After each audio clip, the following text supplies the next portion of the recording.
जय कांदे भाऊ. आता आजपर्यंत अपूर्णांकांवर शिकून साधारण भिन्न भिन्न म्हणजे अपूर्णांकाला भिन्न म्हणजे हिंदी मा आणि दशमलव म्हणजेच काय तसेच अपूर्णांक. ठीक आता तेच ना तुम्हाला मी काही गोष्टी आणल्या आहेत अपूर्णांक अपूर्णांकाला काही ट्रिक्स आहेत त्या गोष्टी तुम्ही आता या लेक्चरमा शिका. ठीक आहे स्टार्ट करा.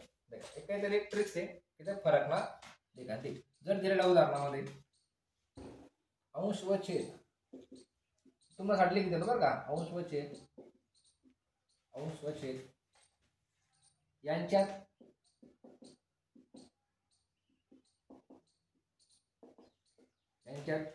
समांतर असेल तेव्हा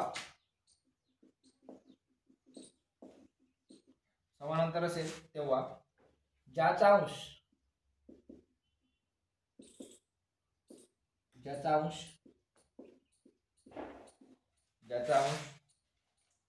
सर्वात लहान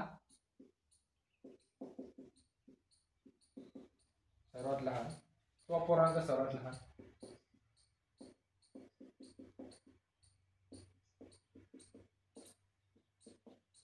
सर्वात लहान आणि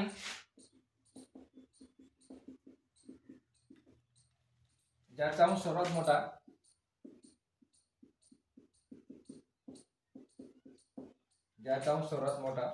तो अपूर्णांक सर्वात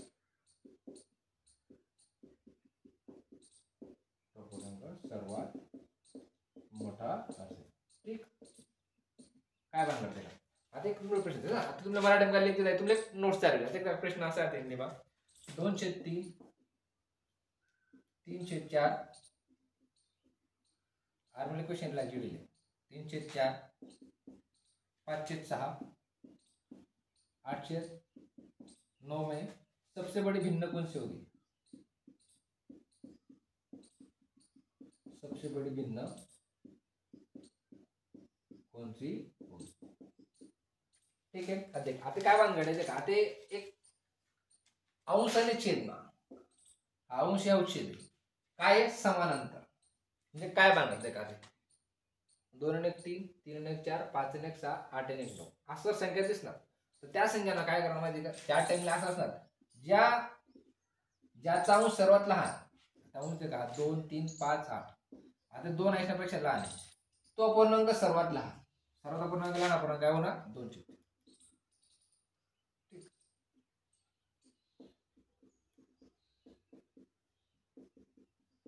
सबसे छोटा भिन्न कोणत्याही मध्ये 2/3 आणि ज्याचा अंश सर्वात मोठा तो अपूर्णांक सर्वात मोठा. आता 5 8 हा सर्वात मोठा काय 8/9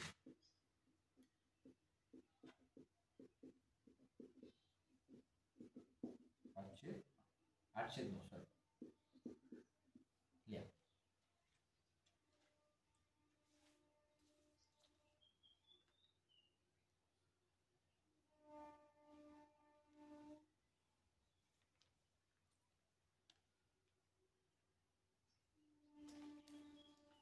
म्हणजे काय ते करेन मग काय भानगड आता एक उदाहरण 4-5 दिले तरी कन्सेप्ट सेम आहे. काय म्हणजे कन्सेप्ट काय आहे का अंश आणि छेद मग सारखा अंतर पाहिजे. 3/4 5/6 8 8 आणि 10 आहे ना 8 आणि 10 मग 2 गॅप म्हणजे 8 आणि 10 आणि 12 पाहिजे 12 आणि 14 पाहिजे असं जर राहिलं समान अंतर त्यावेळेस काय करणार ज्याला सर्वात लहान अपूर्णांक म्हणजे अंश लहान तो सर्वात लहान ज्याला अंश मोठा तो सर्वात मोठा. पुढे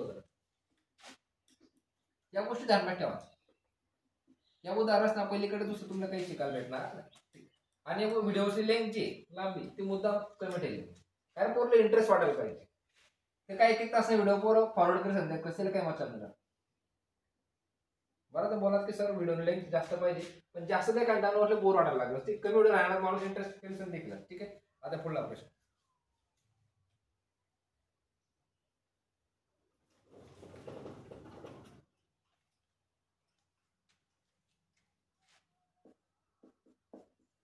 4.5/6 6.7/9 7.8/9 आणि 8.9/10 में बड़ा भिन्न कौन सा होगा.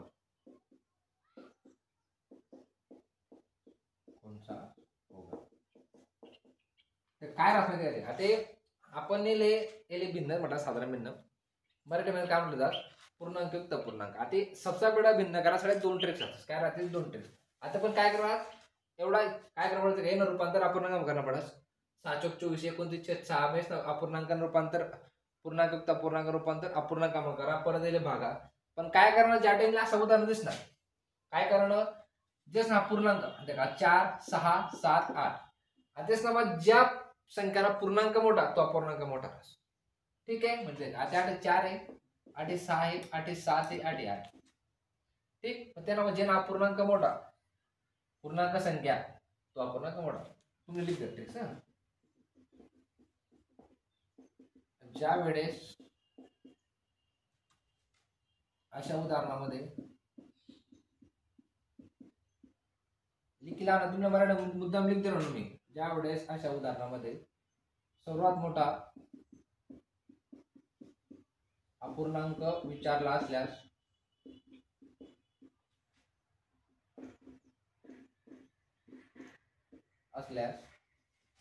अशा वेळेस ज्या अपूर्णांकाचा पूर्णांक संख्या मोठी असेल पूर्णांक मोठा असेल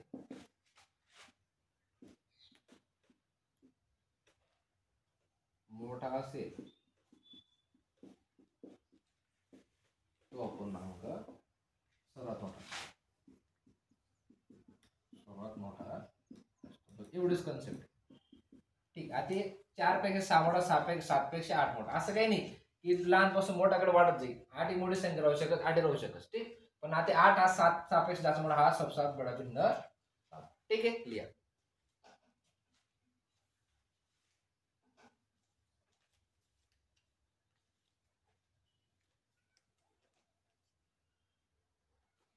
पुढलं उदाहरण खूप इंटरेस्टिंग आहे.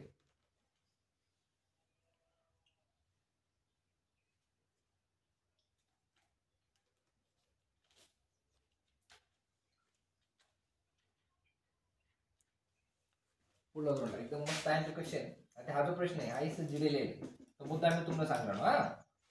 तुम्हाला थोडं टफ क्वेश्चन असणे सवय झाली पाहिजे त्यासाठी.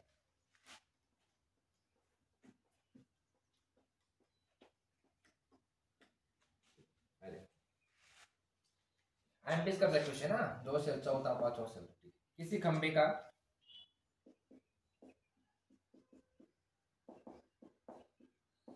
किसी खंबे का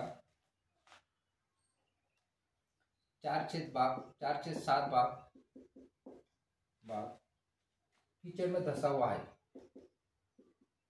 कीचड़ में धसा हुआ है.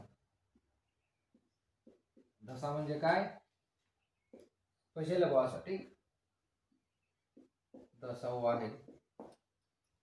यदि इसका 1/3 भाग यदि इसका 1/3 भाग बाहर खींच लिया जाता है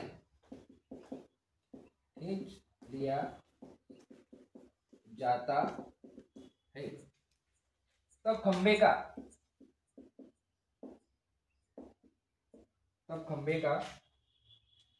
250 सेंटीमीटर भाग.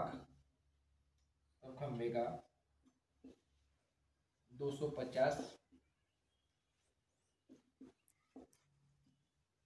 सेंटीमीटर भाग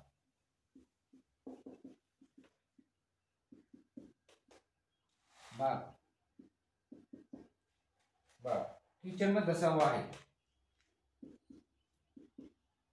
कीचड़ में धसा हुआ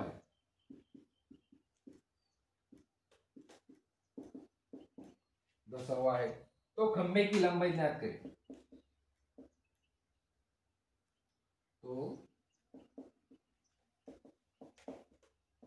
खंबे की लंबाई ज्ञात करें.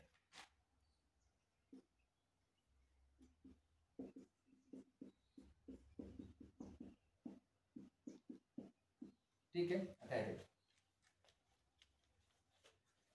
उदाहरण कितना सिंपल. किसी खंबे का 4/7 भाग कीचड़ में धसा हुआ है. म्हणजे खंबा आहे त्यांना 4/7 भाग आलो कसा माय गाराम फसेल. ठीक यदि इस इसका 103 भाग बाहर खींच लिया जाता है, म्हणजे त्या 4 से 7 भाग पैकी 1/3 भाग बाहेर काढा, तर खंबे का 250 सेंटीमीटर भाग कीचड मध्ये धसा हुआ आहे, म्हणजे त्याला बाहेर काढायला तरी 250 जो भाग आहे तो कसा गारामध्ये पचेल, तर त्या खांबाने एकूण लांबी किती. ठीक आहे, म्हणजे एक खांबा आहे तो अर्धा गारा अर्धा बाहेर, बस सिंपल आहे. आता आपल्याला ते एकूण लांबी काढली. आता 250 सेंटीमीटर, तेनापैकी 4 से 7 भाग गारामा आणि 1/3 भाग कीचड. ठीक आहे, 4 से 7 भाग आणि 1/3. आता छेद समान गाठे नाही, माझे 7 आणि 3 ला सवी 21 आहे. ठीक, किती 21. मग आपण काय करू, 4/7 वजा 1. आता 21 ला 7.5 ने गुणना पडी, तर 21 8 21 8 3 ने गुणले तो 21. ठीक, ज्या संख्येने छेदले गुण त्या संख्येने अंश गुणा.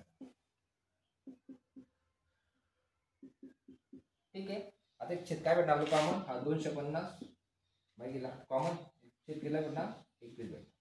4 त्रिक 12 वजा 7 1. ठीक, आता 12 मध्ये 7 केला 5, म्हणजे 250 भागिले 5 छेद 21. आता भागिल्यावर काय तो गुणिला 21 भागिले 5 5 5 25 हा शून्य वरती. ठीक, 50 गुणिला 21 21 5 105, म्हणजे किती येईल एकूण लांबी किती कंबाने 1050. ठीक आहे, काय वानगड आहे 250 भाग बाहेर दिसते ना, त्यापैकी 4 से 7 पशेले 1/3 भाग किचन आहे. मग 250 भागिला 4 से 7 वजा 1/3, दोन छेद समान करासाठी लस 21 7ले 3 निर्मिती संख्येने गुणले जातात. लस कॉमन आहे 21 छेद 21. आता 12 मधून 12 कसा होणार, 4 त्रिक 12 7 1 7 12 7 गेले 5 5 छेद 21. आता 21 भागिला वजन काय तो गुणिला. ठीक, आता 5 जागावर 5 5 25 0 8 घ्या 21 5 105, म्हणजे 1050 सेंटीमीटर. ठीक, असा उदाहरण तुम्ही पुढे लेक्चरला भेटते. ठीक, भेटत पुढे लेक्चरला, तोपर्यंत जय कांदे.